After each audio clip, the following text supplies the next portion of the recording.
அஸ்ஸலாமு அலைக்கும் வரமத்துல்லாஹி வபரகாத்துஹு. நாம் இன்னைக்கு முஷப் அலி அவங்கள பற்றி நம்ம பார்க்கலாம். மக்கா நகரம் செல்வம், ஆடம்பரம், பெருமை எல்லாம் நிரம்பிய ஒரு நகரம். அந்த நகரில் வாழ்ந்தார் ஒரு இளைஞன், முஷப் இப்னு உமையர் அலி. அவர் மிக அழகானவர். மக்கள் அவரை பார்த்தால் பார்வை விலகாது. அவரின் உடைகள் ஏமனிலிருந்து வந்த விலையுயர்ந்த துணிகள். அவரின் வாசனை மக்கா முழுவதும் பரவியிருந்தது. அவர் மக்காவின் பெரும் செல்வந்த குடும்பத்தில் பிறந்தார். அவரின் தாய் குனைதிர் பின் மாலிக் மிகுந்த கடுமையான பெண். ஆனால் தன் மகனை அளவில்லா பாசத்தோடு நேசித்தார். ஒரு நாள் மக்காவில் நபி ஸல்லல்லாஹு அலைஹி வஸல்லம் அவர்கள் தாருல் அர்கம் எனும் வீட்டில் ரகசியமாக இஸ்லாமை பற்றி சொல்லிக் கொண்டிருந்தார். முஷப் அந்த வீட்டுக்குள் நுழைந்தார். அவர் கேட்கத் தொடங்கினார். அந்த நிமிடம் அவர் உள்ளத்தில் ஒளி புகுந்தது. அவர் நபி ஸல்லல்லாஹு அலைஹி வஸல்லம் அவர்களின் கைகளை பிடித்து, அல்லாஹ்வை தவிர வேறு இறைவன் இல்லை, முகமது நபி ஸல்லல்லாஹு அலைஹி வஸல்லம் அவர்கள் அல்லாஹ்வின் தூதர் என்று சொல்லிவிட்டார். அந்த சொல் அவரின் வாழ்க்கையை முற்றிலும் மாற்றியது. இஸ்லாமை ஏற்றதும் அது அவரது தாயின் காதில் விழுந்தது. அவள் கடும் கோபம் கொண்டாள். முஷப், நீ என்னை அவமானப்படுத்தி விட்டாய். இஸ்லாமை விட்டால் தான் உன்னை மீண்டும் மகனாக ஏற்பேன் என்று சொன்னார். அவர் அமைதியாக பதிலளித்தாள், அம்மா, நான் உன்னை நேசிக்கிறேன், ஆனால் அல்லாஹ்வை அதைவிட நேசிக்கிறேன். அம்மா அவரை வீட்டிலேயே பூட்டி வைத்தார். உணவு, நீர் ஒன்றும் கொடுக்கவில்லை. ஆனால் முஷப் உறுதியுடன் இருந்தார். அவரின் நம்பிக்கை தளரவில்லை. முஷப் அலி ஒரு காலத்தில் மக்காவின் மிக பணக்கார இளைஞர். ஆனால் இஸ்லாமை ஏற்ற பின் அவர் எல்லாவற்றையும் இழந்தார்.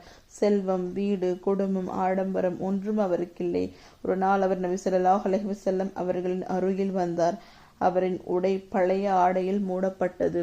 அவரை பார்த்த நபி ஸல்லல்லாஹு அலைஹி வஸல்லம் அவர்களின் கண்களில் கண்ணீர் வழிந்தது. அவர்கள் சொன்னார்கள், மக்காவில் மிக அழகாகவும் செல்வந்தனாகவும் இருந்த இளைஞன் இவன்தான். ஆனால் இப்போது அல்லாஹ்வின் வழிக்காக எல்லாவற்றையும் தியாகம் செய்து விட்டான் என்று சொன்னார்கள்.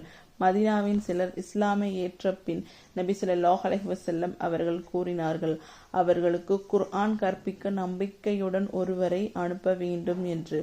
அந்த பொறுப்பு முஷப் அலி அவர்களுக்கு அளிக்கப்பட்டது. அவர் மதீனாவிற்கு சென்றார். அங்கு அவர் நியாயமான சொற்களால், அழகான நடத்தை மூலம் மக்களின் இதயத்தில் இஸ்லாமை விதைத்தார். மதீனா மக்கள் அவரை அல் முகர்ரி, குர்ஆன் கற்பிப்பவர் என்று அழைத்தனர். அவர் வழிநடத்தலில் பலர் இஸ்லாமை ஏற்றனர். உஹூத் போரின் நாள் முஷப் அலி நபி ஸல்லல்லாஹு அலைஹி வஸல்லம் அவர்களின் கொடியை ஏந்தியவர். அவர் மிக வீரமாக போராடினார். ஒரு எதிரி வந்து அவரது வலது கையை வெட்டினான். அவர் இடது கையால் கொடியை பிடித்தார். அதையும் வெட்டினார்கள். அப்போது அவர் கூறினார், முகமது நபி ஸல்லல்லாஹு அலைஹி வஸல்லம் அவர்கள் உயிருடன் இருக்கின்றார்கள் வரை நான் கொடியை விட மாட்டேன் என்று சொன்னார்கள். பிறகு அவர் வீழ்ந்தார்.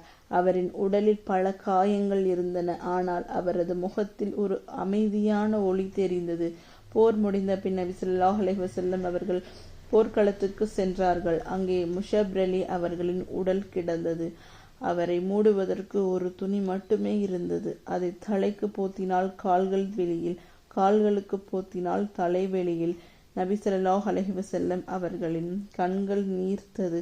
அவர்கள் கூறினார்கள், மக்காவில் செல்வந்தனாக இருந்தவர் இன்று அல்லாஹ்வின் வழியில் தியாகியாகிவிட்டார். அவரை அடக்கம் செய்யும் போது நபி ஸல்லல்லாஹு அலைஹி வஸல்லம் அவர்கள் சொன்னார்கள், உலகம் அவருக்கு சிறியது, ஆனால் ஜன்னா அவருக்கு பெரிது.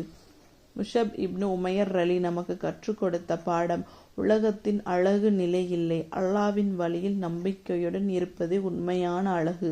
நாம் என்ன இழந்தாலும் அல்லாஹ்வை விட்டுவிடக் கூடாது. அல்லாஹ்வே, முஷப் அலி போல நம்பிக்கையுடன் வாழ நமக்கு வலிமை கொடு. உலகத்தின் சோதனைகளில் எங்களை உறுதியாக நிறுத்து. அஸ்ஸலாமு அலைக்கும் வரமத்துல்லாஹி வபரகாத்துஹு. இந்த கதை உங்களுக்கு பிடிச்சிருந்தா லைக் பண்ணுங்க, சப்ஸ்கிரைப் பண்ணுங்க. அஸ்ஸலாமு அலைக்கும் வரமத்துல்லாஹி வபரகாத்துஹு.